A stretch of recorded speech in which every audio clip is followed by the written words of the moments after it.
Okay, Nick, you can go ahead. Well, awesome. Thanks, Kalpesh. Thanks everyone for being here for this second MLFL of the season. We are delighted to have Antonio Moretti here, who's coming to us from Walmart Labs by way of Columbia University. And we will be hearing some very interesting work that touches on variational Bayesian inference, as well as applications in phylogenetics, and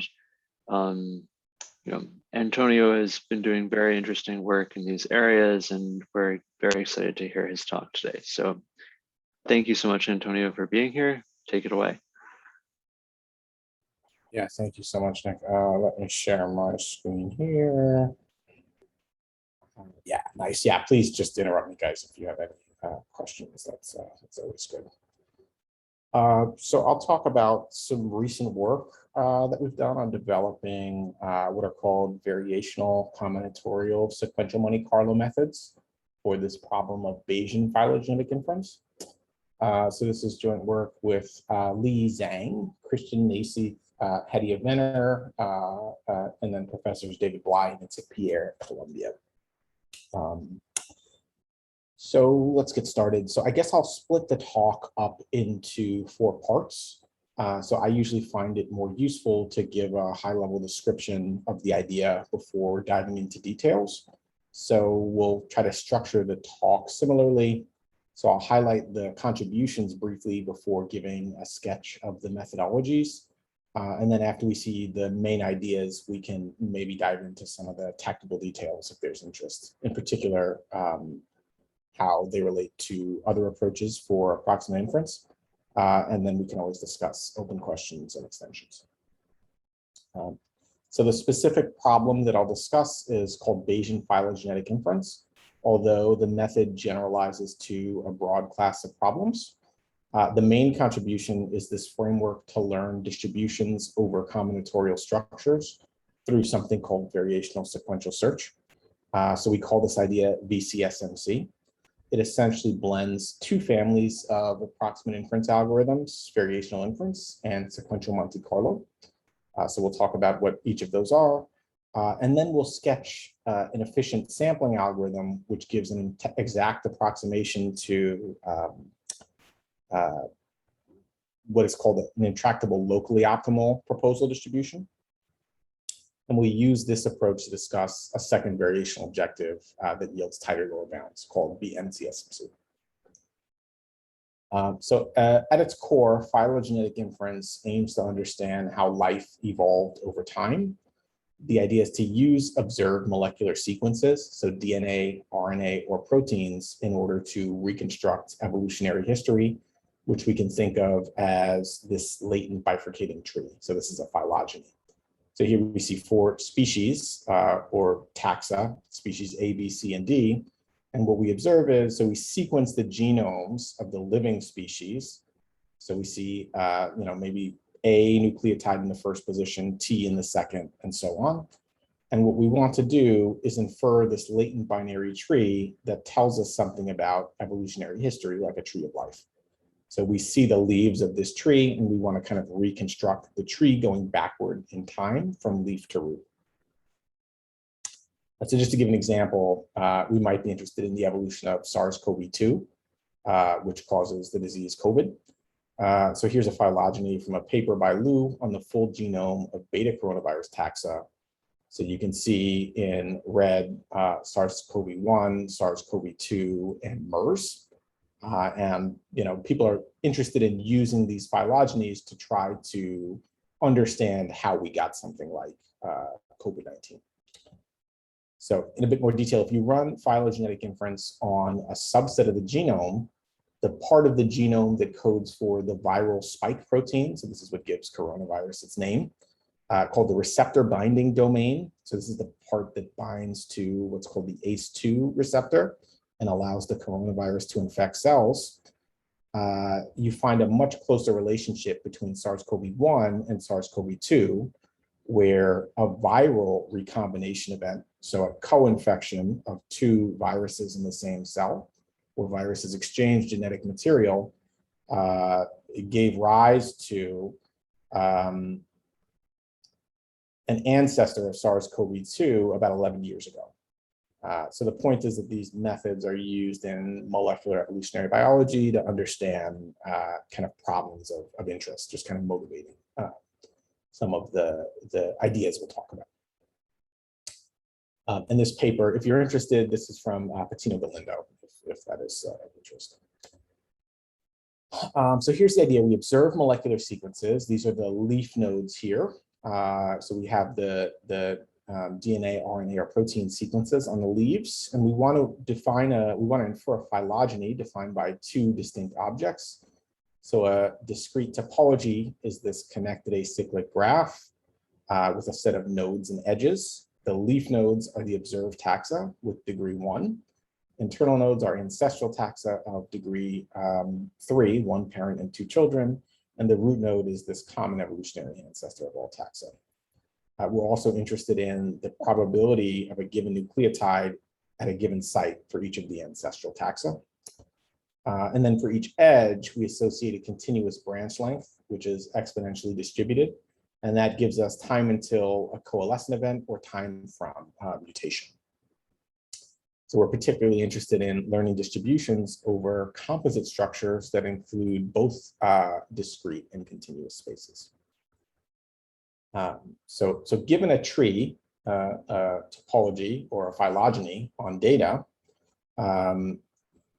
so a set of branch lengths and a topology in an alignment of observed molecular sequences with characters in omega of length m over n species, we need a model to denote the likelihood.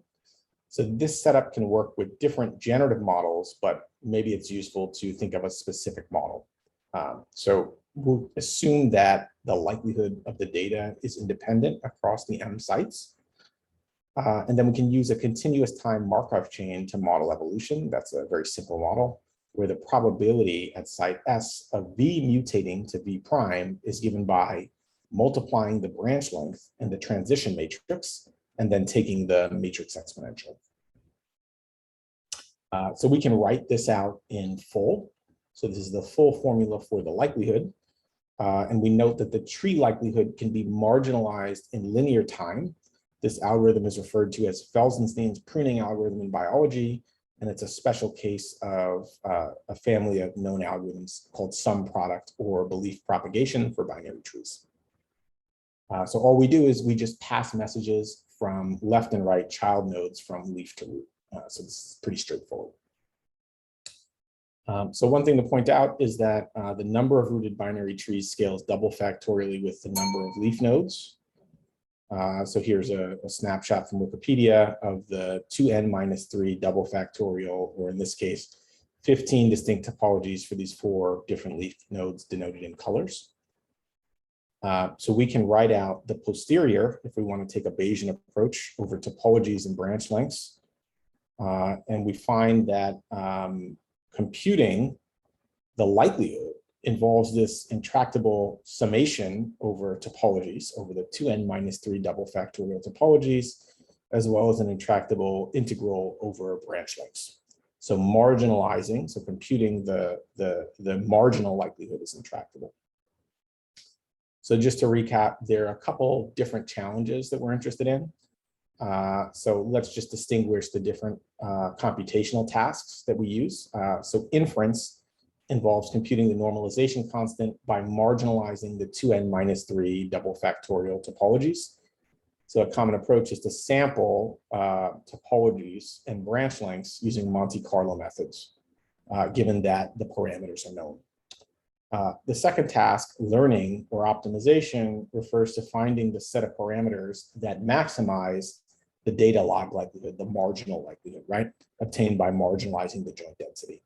So this is a kind of chicken and egg problem that is kind of analogous to what the EM algorithm solves. So sampling algorithms can also be used by assigning a prior to theta, the set of parameters, and then performing a local search for the parameters via MCMC methods, given that the data likelihood is available. So one thing to consider is that given that this is a kind of complex multimodal distribution, over space that involves discrete and continuous parameters, you're often dealing with long runs and inefficient exploration of the state space if you use MCMC for both inference and learning. So to recap, sequential search or sequential Monte Carlo methods take a different approach. So the idea is to factorize a distribution into a sequence of probability spaces. So K partial states are maintained as forests over the set of species or the set of taxa, and trees are sampled and built iteratively from leaf to root in a process involving 3 steps. So I'll sketch this here just to get a sense of what's happening. So first, there's always a resampling step. So the K states are resampled to focus on areas of high probability mass. So I showed 3 samples here, and in this instance, the second one is picked up twice. The first one is killed off, and the third one is picked up once. Then a new partial state is proposed by sampling 2 trees in the forest to coalesce uniformly, and by simulating 2 branch lengths by sampling from an exponential distribution. Finally, an importance weight is assigned to a new partial state by using the pruning algorithm to calculate the likelihood. So this process is the larger family of algorithms is called sequential Monte Carlo, and this special instance is called combinatorial sequential Monte Carlo.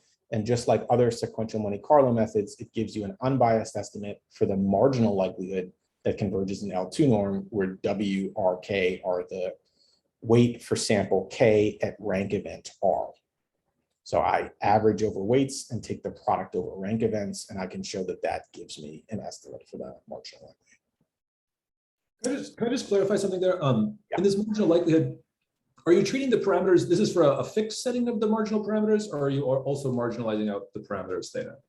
Yeah, so that's a great question. So usually, so this algorithm doesn't say anything about the parameters. So usually in sequential Monte Carlo methods, sequential Monte Carlo originally is only designed for this first problem of inference. So it says nothing about what you want to do with the parameters.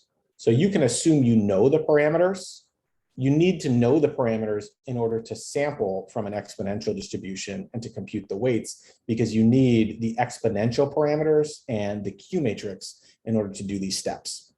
So you do need some initial parameter set in order to do this algorithm. That's a really good point. Yeah, but this algorithm doesn't tell you anything about how to get those parameters. So one thing, and maybe we're jumping ahead, but so there are other algorithms. So sometimes what people do is they use sequential Monte Carlo for inference, and then they use MCMC for learning or optimization. So you use sequential search in order to marginalize, and then you do a local search over parameters using MCMC. That family of algorithms are called particle MCMC algorithms. So we can talk about that later. There are particle MCMC algorithms for this Bayesian phylogenetic inference problem that we can kind of compare and discuss pros and cons of. I don't know, is that helpful? Yes, very helpful. Thank you. Yeah, thanks. Okay, so that's the setup. So here's the novelty. So here's the idea. So can we design a variational objective on this composite space, the space that involves discrete and continuous components of what are called non-clock phylogenetic trees? So a kind of special case of phylogenetic trees using sequential search. So we want to tie these two ideas of sequential search, sequential Monte Carlo, and variational inference. So there are algorithms that do that in the literature, but they haven't been done for these combinatorial SMC methods. And the motivation is a fast alternative to MCMC that does both inference and learning. So we know that stochastic gradient variational inference is a little tricky on discrete random variables. There's no kind of cute way to reparameterize discrete structures. So that's a challenge that we have to kind of keep in mind. But let's just quickly sketch what variational inference is all about. So in a nutshell, variational inference is this idea for approximating the posterior when marginalizing latent variables isn't analytically feasible. So marginalization here in our specific instance involves this intractable summation over 2n minus 3 double factorial topologies and their corresponding branch lengths. So the idea of variational inference is to introduce a tractable distribution Q over topologies and branch lengths, and then use it to form a lower bound to the log likelihood. And then in doing so, we'll trade integration for optimization. So we'll posit a variational family of distributions over topologies and branch lengths. We can then fit variational parameters phi so that the variational family is close in the KL divergence to the true posterior P. So we'll minimize this KL divergence between Q of phi and P of theta.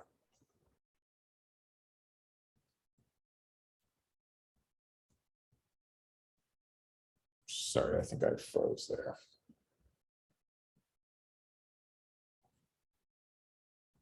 Just to see what this looks like. So here's the log likelihood. The lower bound to the log likelihood is this elbow, and the elbow involves an expectation with respect to Q of this log ratio of target over proposal. So one thing I just want to point out is that the elbow, by definition, involves an integral, right, through this expectation. And so the elbow is still doing integration, but in your choice of Q, you are essentially simplifying this expression right here. So sometimes this expectation can be done analytically, and when it can't, we can use Monte Carlo estimates of the expectation. Right? So the idea of our method is to use combinatorial sequential Monte Carlo to form an approximating distribution that can be used to create a variational objective. So you can actually write out the full distribution that's factorized over rank events. So just as a reminder, so there's always one less rank event as the number of species because you're coalescing species successfully. So the terms here denote the sampled partial states S of 1 to rank events for samples 1 to K. And then we also have ancestor indices that denote which samples were picked up or killed off, right? And so this distribution factorizes over rank events with this kind of Markovian dependency where I've used phi and psi to denote the discrete and continuous parameters respectively. So remember, we have the branch lengths, so the exponential parameters for the branch lengths, as well as the terms in the Q matrix. So I'll just point out two things. So this weights are a ratio of target over proposal. So we recover an equation of the same form as the elbow.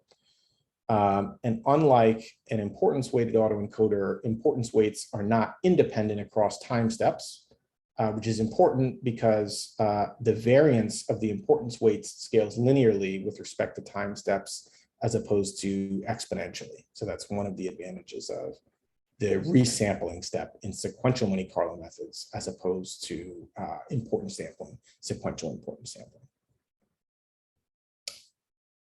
So that's the idea in a nutshell. So the paper goes on, it has two more small ideas. And one is just to point out a drawback of the existing combinatorial SMC method.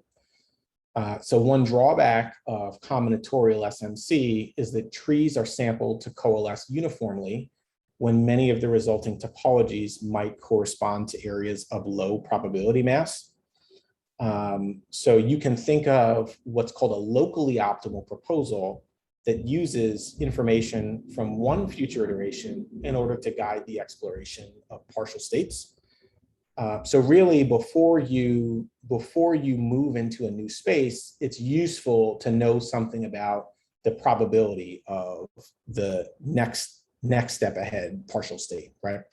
So the whole idea is this locally optimal proposal essentially marginalizes over one step ahead intermediate topologies and branch lengths. And this algorithm that we call nested combinatorial SMC does just that. And we can prove that it gives an unbiased, consistent, and exact approximation to the intractable locally optimal proposal. So maybe just to give some intuition, what you really would want to do is completely explore the space, know the probability mass for each possible point in the space, and then focus on areas of high probability mass. So that might be called a globally optimal proposal distribution. And so instead of doing that, we compromise and we only look one step ahead. And so what does looking one step ahead mean? So it means that for a given partial state, we have to enumerate all n minus r choose 2 look ahead topologies. So if C and D have coalesced, then you could have C and D and then B, or C and D and then A and B, or C and D and then A.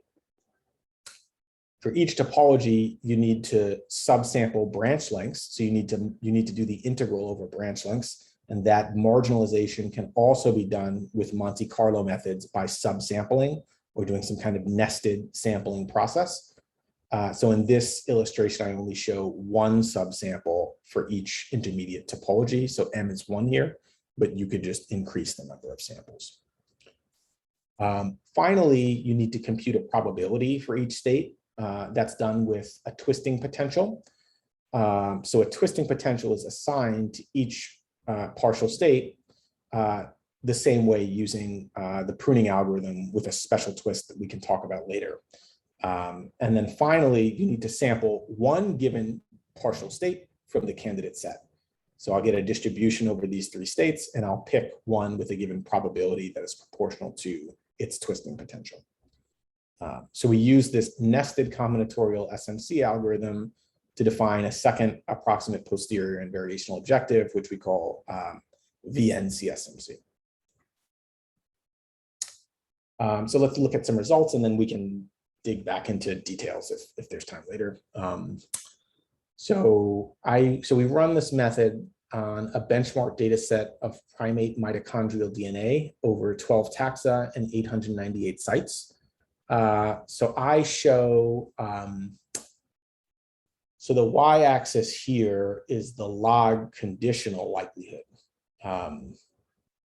because the log marginal is intractable, right? So we're approximating the log marginal with samples. So you can see here, K is the number of samples, and I run VCSMC and VNCSMC. For different choices of K, I always fix M, the number of subsamples, to 1. And you can see that VNCSMC with K equal to 4 does much better than VCSMC, not surprisingly, but VNCSMC with K equals to 4 does much better even than VCSMC with K is 128. Then for comparison, I run a method called probabilistic path Hamiltonian Monte Carlo, which is a Hamiltonian Monte Carlo variant for Bayesian phylogenetics. And that method is just shown here in the dotted trace as a comparison against these 2 methods. So we can also take a look at the running times in seconds per iteration, seconds per mini batch iteration, or total running time in minutes. I also report what's called the effective sample size, which is a necessary but not sufficient condition for a good approximation. Intuitively, you want the effective sample size to be as close as possible to K, the number of samples, to show that. So there's a ratio between there's a relationship between the effective sample size and the variance of your estimate. And intuitively, you want this number to be higher, closer to K.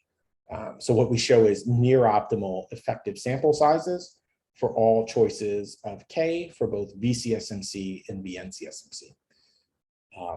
So a practical point that I would make is, so since this is all done in TensorFlow, you're doing this kind of reverse mode automatic differentiation.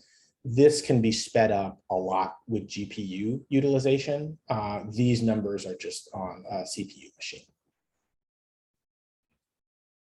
So finally, you can compare the maximum likelihood phylogeny of Mr. Bayes, which is a kind of workhorse for MCMC in Bayesian phylogenetics, versus VNCSMC. And what we find as a kind of sanity check are similar topologies. So this bottom clade partitions monkeys, whereas the central and top clades partition hominids and prosimians respectively. So Mr. Bayes uses 20,000 iterations of MCMC, whereas VNCSMC here uses 256 samples. And it passes the kind of sanity check of what we know about evolution. So as a kind of more interesting example, so I ran this on 17 species of beta coronavirus data. So beta coronaviruses have pretty long genomes. So instead of 898 sites, here we're looking at about 36,000 sites.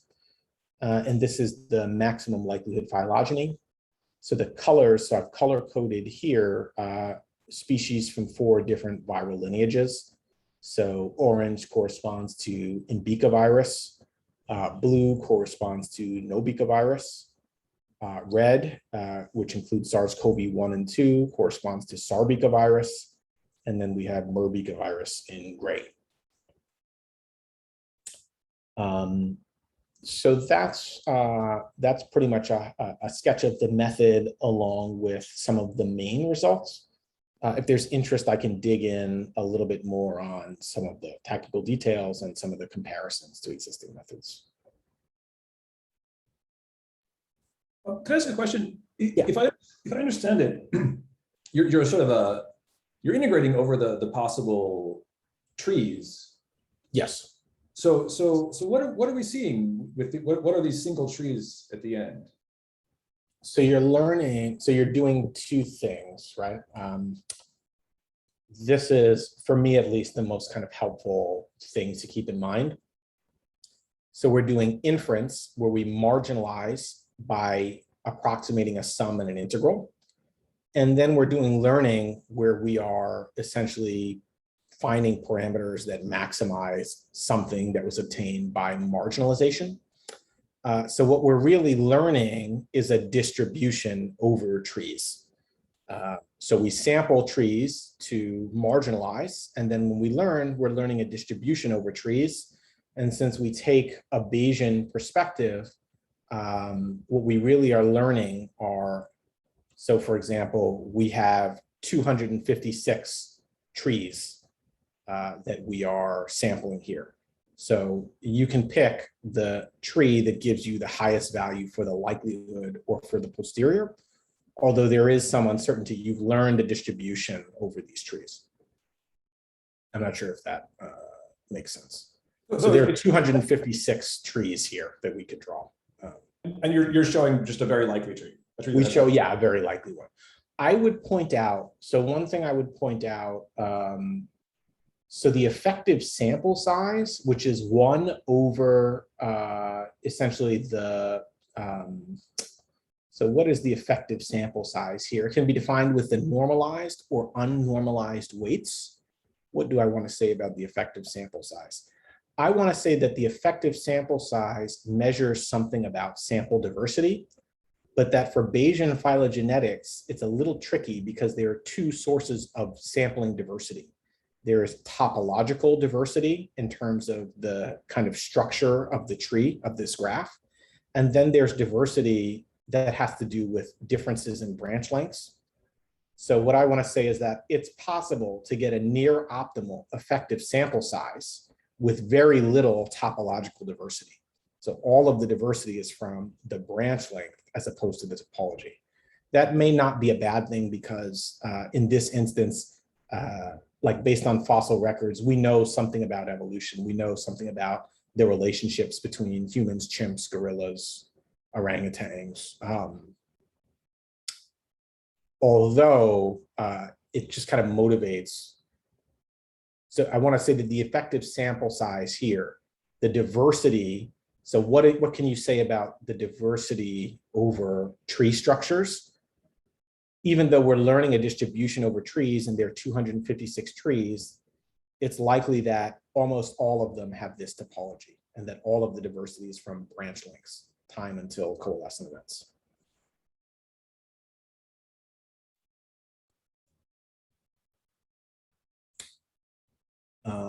What else did I want to say? Is there another point?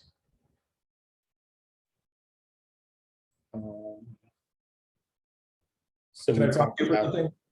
yeah, all right, we talked about inference and marginalization. Yeah, I'm sorry. Was there another question?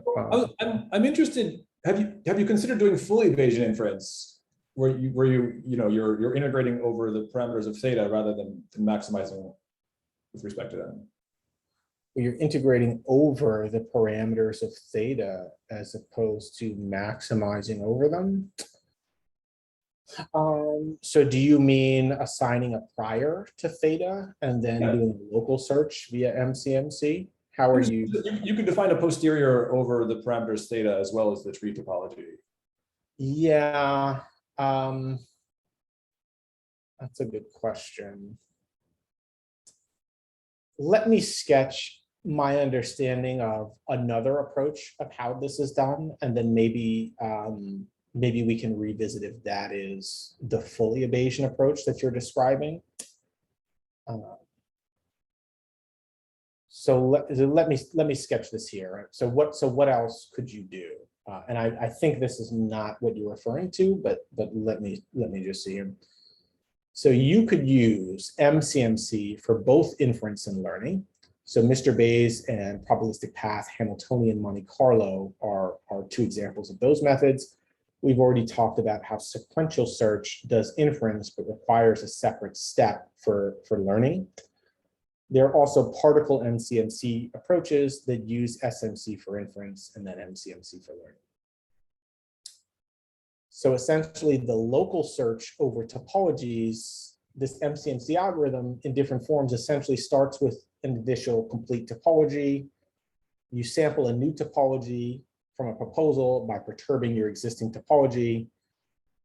You flip a coin, you simulate a uniform random variable, and you move to the new topology if the random variable you simulated is less than or equal to this ratio of target over proposal, right? If accept, then you move to the new state, otherwise you stay where you are, right? So this is the kind of random walk on topology space. You can assign a prior to theta and then do a local search over both topologies and branch lengths simultaneously. And that's what I claim gives you this long run inefficient parameter space exploration. So you're saying,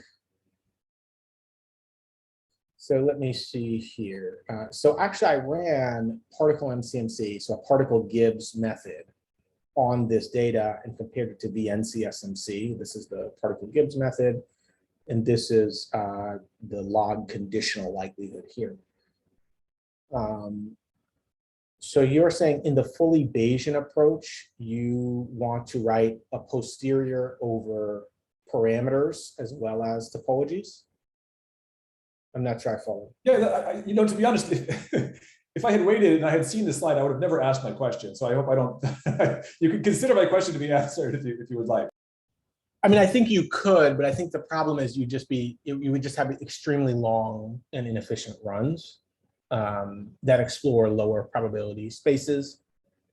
Because this is complex and multimodal, you have all types of nonlinearities and non-convexities, and you might get trapped in a local optima if you're doing that local search. That's my intuition, but it's possible we could rephrase the problem differently.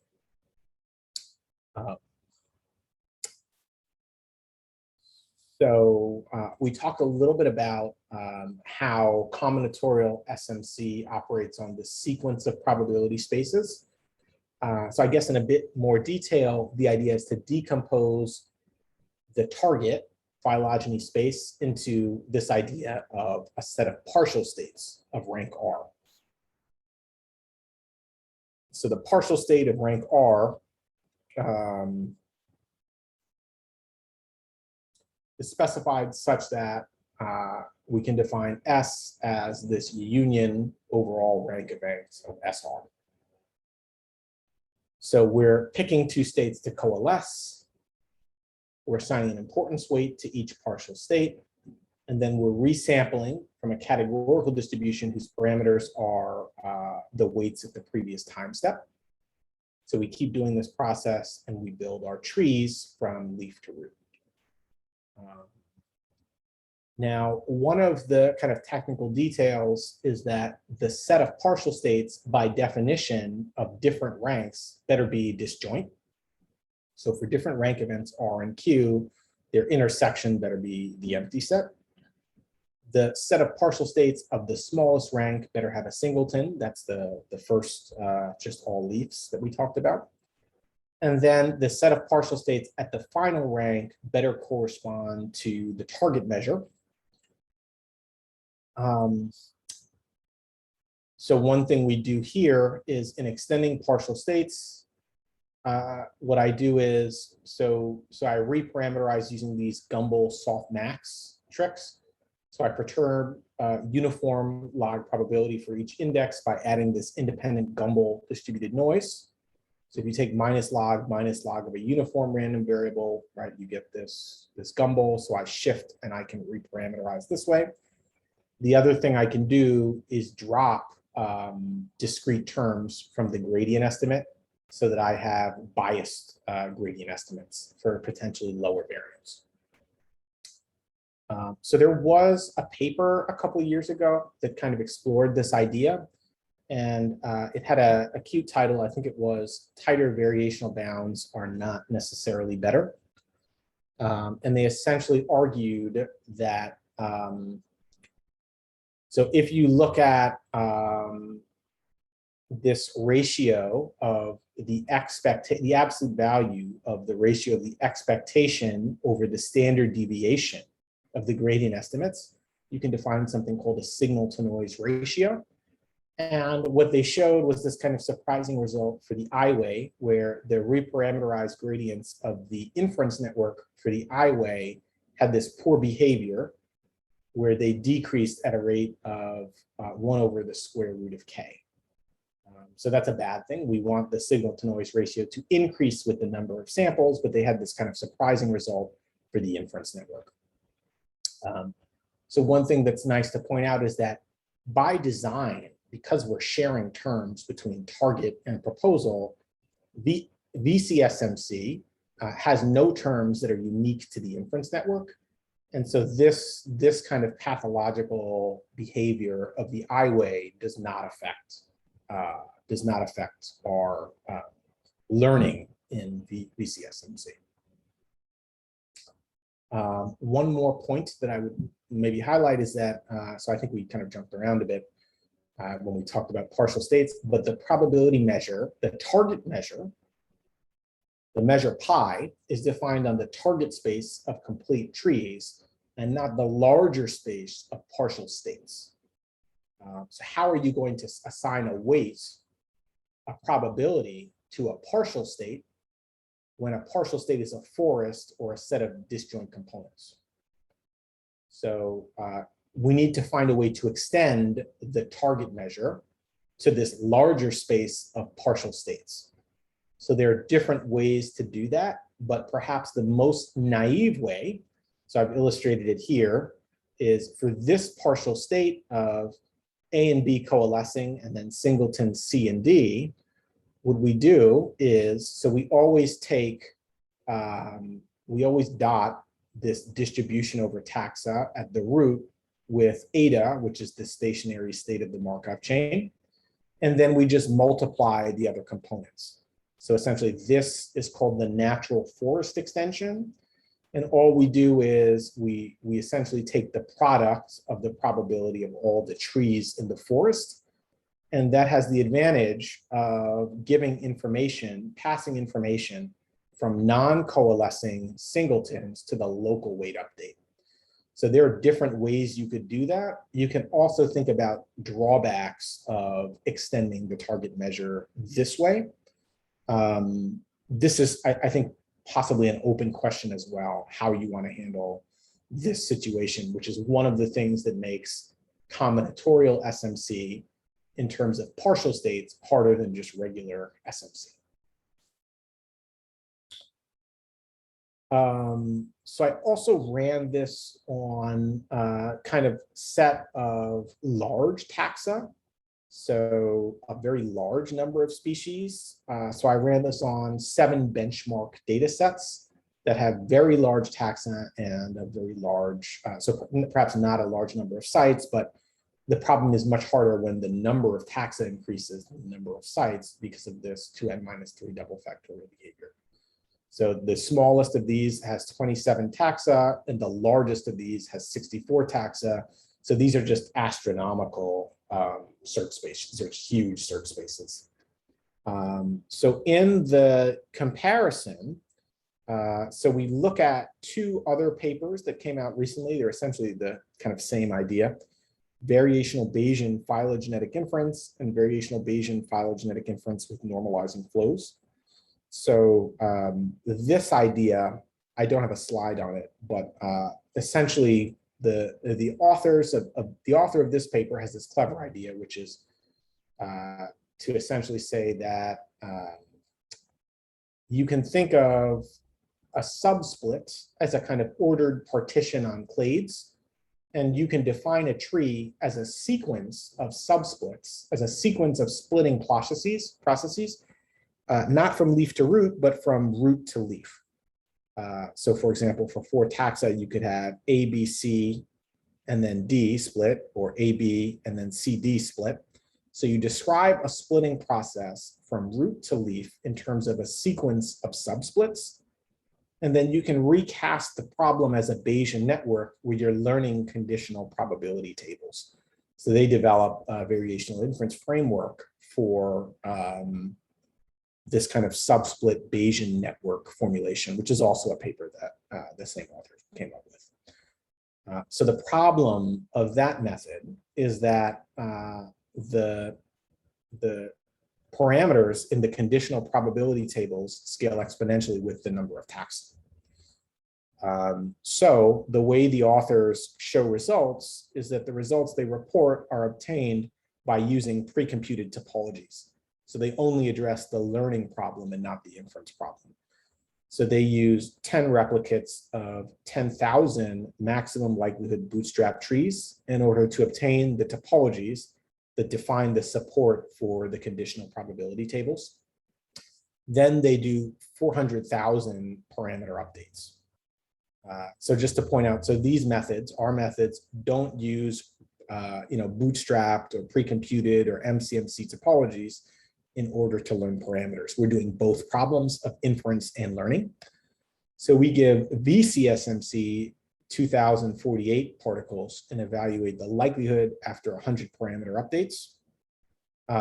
So the other thing we do is in their models, they learn a simpler model of evolution called Jukes-Cantor, where the transition probability matrix, the transition matrix, is essentially fixed. So we can fix the transition matrix, but we don't have to have any such restriction in order to fit our model.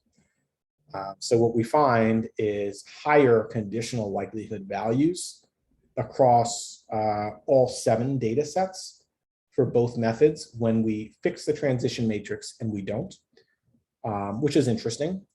Although I would say the caveat is that because these are just astronomical search spaces, it's almost guaranteed that 2048 is way too few samples. So I didn't report the effective sample sizes here, but my guess is they are small in this instance. But perhaps it has value because it shows that you're still able to obtain higher conditional likelihood values than these existing methods that are kind of using kind of a lot of powerful tools just to get the topologies to begin with. So that's probably an advantage of sequential over local search. That's kind of how I would interpret this. So as takeaways, we've introduced variational inference on this composite space of non-clock phylogenetic trees. We've introduced a discrete variational sequential search algorithm. So this is the first kind of discrete variational sequential search or variational combinatorial search method that learns distributions over these composite structures of combinatorial and continuous spaces. And we're getting these kind of higher probability spaces on this benchmark data set.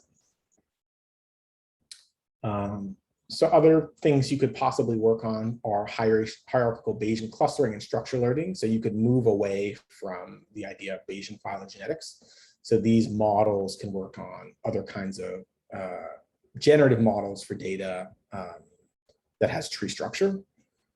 The other thing you could look at is this effective sample size, right? So I hinted at, so I think the effective sample size for classical SMC methods makes a lot of sense, but because you have two sources of diversity, you have the discrete or topological diversity as well as the continuous diversity, the effective sample size isn't really capturing that. So you could have very little topological diversity and have a high effective sample size. The other thing you could think about is bounds on the effective sample size. So what can you say theoretically about the effective sample size as the number of taxa, the number of sites, and the number of samples increases? Can you work out bounds on this? That's another question that I think you could work on. And then the third thing that I've talked briefly with Nick about is this problem in particle physics of jet reconstruction, right? So that might be a third point of contact or another area to possibly focus on developing BCSMC and VNCSMC methods for. So that's pretty much what I have. The implementation is a line here, and happy to chat about any questions or chat with other folks if it's helpful.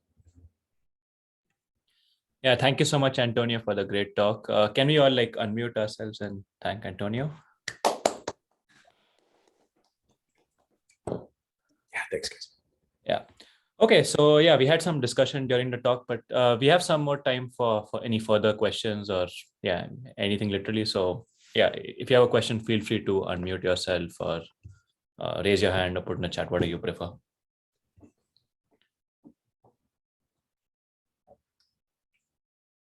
I had a question. Thanks so much, Antonio. This is a really interesting talk and really clearly explained. Thank you. So I was wondering if you could say a little bit more about how things scale with the number of taxa. So I know you said, I mean, the number of trees, of course, grows super exponentially.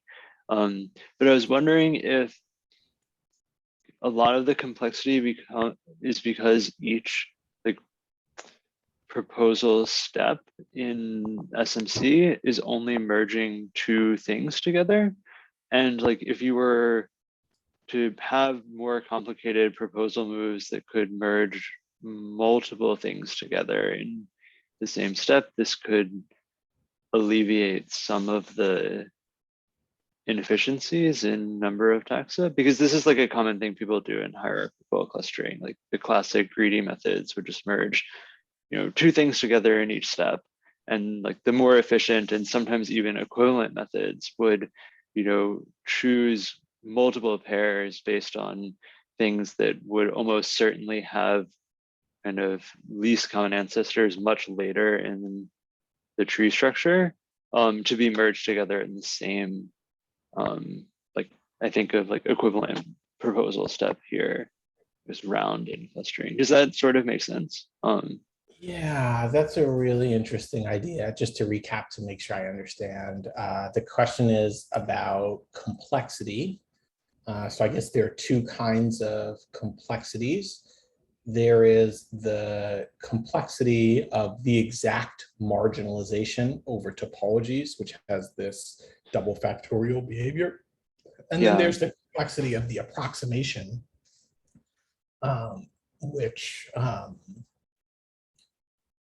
obviously, so the approximation scales linearly here in CSMC or VCSMC with the number of taxa. However, the price you pay, so what can we say about complexity? So the complexity for CSMC or VCSMC, let's say CSMC, is linearly in the number of taxa. It's linearly in the number of sites, and it is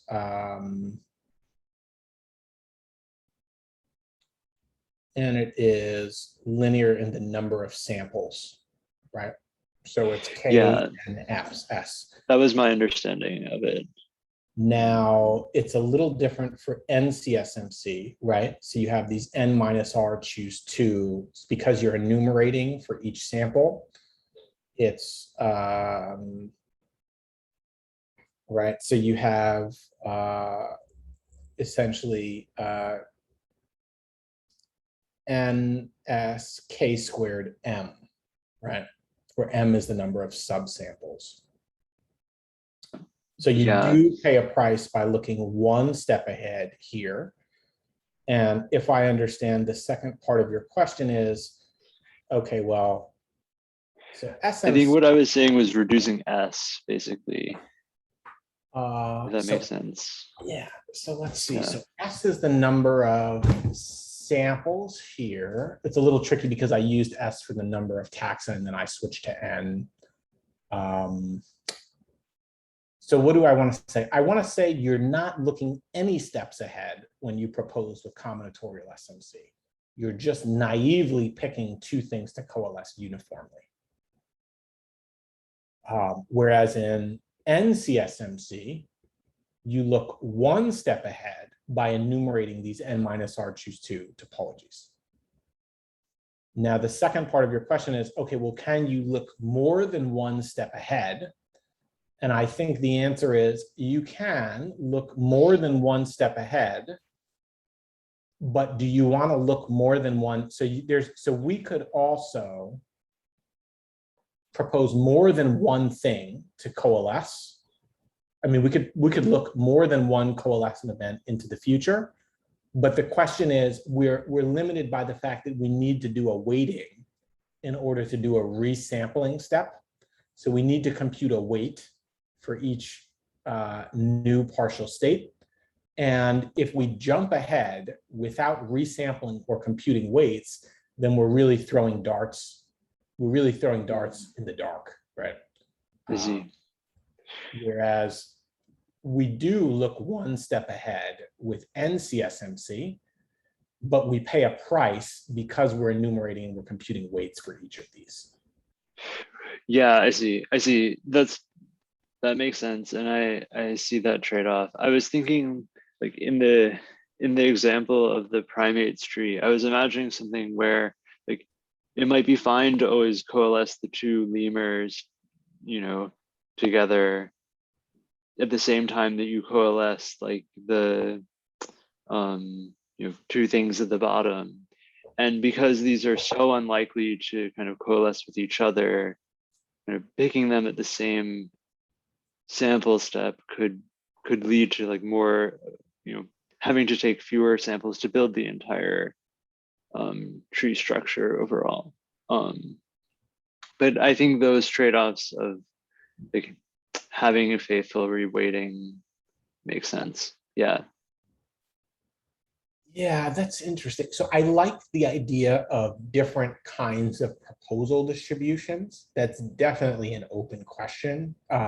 So the the proposal, I don't think I actually wrote it out in full here, but each Q of phi and psi contains, for VCSMC, a uniform distribution and an exponential distribution.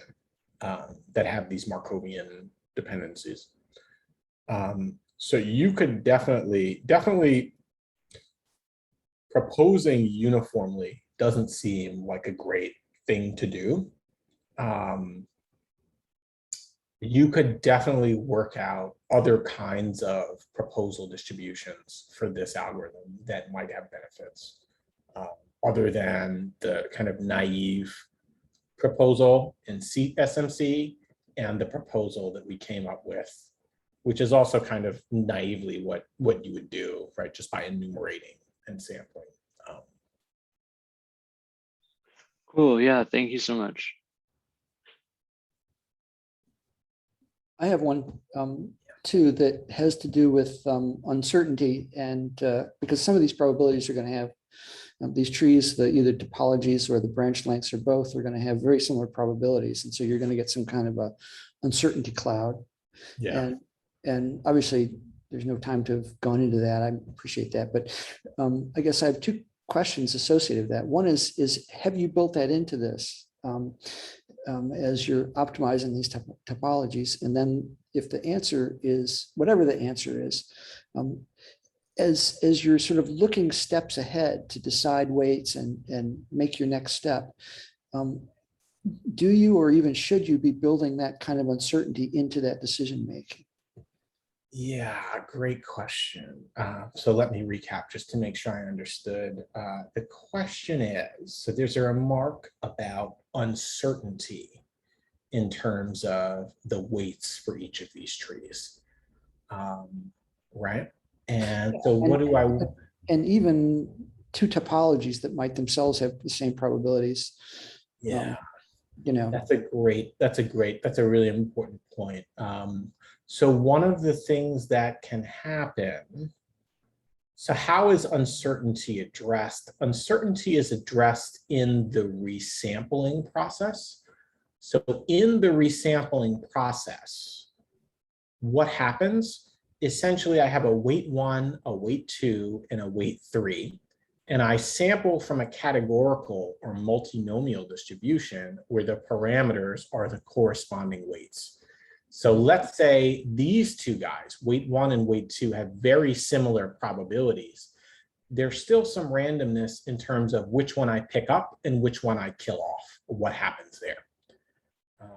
Now, over time, what can happen with these SMC methods is that many of the weights can effectively go to 0. It's called path degeneracy. One of the things that I haven't shown here that might be interesting to look at is to plot the importance weights for each sample as well as the resampled indices. So that way we can see how many of these samples are actually distinct. It could be that this guy with A, B, and C and D over time comes to dominate, and these, all the other weights go to 0, and effectively we have really just different variants of one sample. Mm-hmm. That's a general problem for these SMC methods, this path degeneracy or weight degeneracy. The weights going to 0 and one weight dominating, particularly as the number of rank events increases, the number of iterations or the outer loop increases in this algorithm. I think that's probably what's happening here when we show the results on the very large data set. So I think if you look at the effective sample sizes as well as the weights over rank events and the indices over rank events, what you have here is that one sample is really dominating, especially in these when you have 64 iterations of this algorithm or 27 iterations as you run this algorithm longer across rank events. One weight may be dominating, and that may be just a very likely. So you may have less diversity as the number of taxa increases here. Mm-hmm. That's a good question. I think that's probably a thorn in the side of these kind of families of methods, although that's just kind of a limitation due to just the astronomical space here and the kind of nature of the sequential search methods. Mm-hmm. Maybe it's a short follow-up on that then. When you're talking about weights going to 0 and so forth, is part of that built into that is that you have a bifurcating process, and that in real biology you might get a trifurcation when one ancestor splits into 3 species, the same week or whatever, metaphorically. Is the assumption that doesn't happen built in? And if it is, that would be real biology and real information if you get sort of a 2 different topologies having the same answer. I don't have the vocabulary for this. I'm thinking in pictures, but yeah, that's an interesting point. So I think, so what do I want to say? So I think, so you raised a number of points. So I think this issue of weights going to 0 is a kind of fundamental limitation of the method, of the kind of sequential search method. And that'll exist even in other applications outside of phylogenetic inference. We may have this issue, these kind of issues within sequential Monte Carlo methods in general. As for kind of modeling interesting biology, it's definitely an open question as to, you know, what other kinds of models could you fit with these methods that are perhaps more interesting? So this is really just a toy model where we're using this continuous time Markov chain to, you know, kind of model evolution. We could certainly write down more expressive models that might have more long-range dependencies, that have something beyond these kind of Markovian factorizations. There's definitely a richer class of models that we can potentially fit with these methods that may be more biologically pertinent or biologically relevant. Great.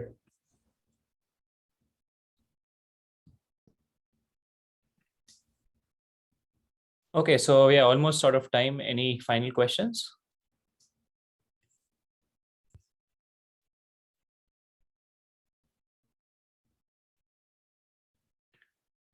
Okay, great. Let's just unmute ourselves and thank Antonio once more. Yeah, and I'll stop the recording.